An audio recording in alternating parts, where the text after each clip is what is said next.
Նույնը առաջարկում ենք այս օրենսդրական նախաձեռնությամբ կիրառել վարորդական վկայականների ստացման համար նախատեսված տեսական եւ գործնական քննությունների համար։ Առաջին անգամ, երբ որ անձը բացասական գնահատական է ստանում թե տեսական թե գործնական քննության տեսանկյունից, հաջորդ ամենասեմ ժամկետում հնարավորություն դա 1 շաբաթ անց վերահանձնելն է տեսական եւ գործնական քննության։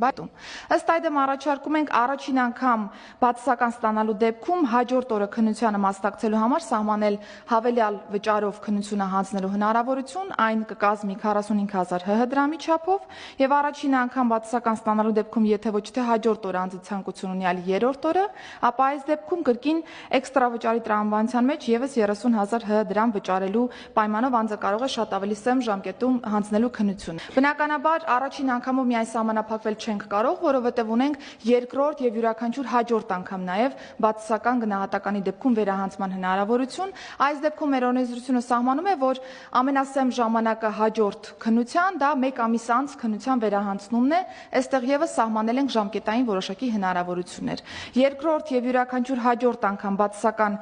գնահատականի դեպքում 7-րդ օրը քննության մասնակցելու հնարավորություն եւ յուրաքանչյուր հաջորդ անգամ արդեն այս դեպքում 14-րդ օրը եւս քննությանը մասնակցելու հնարավորություն։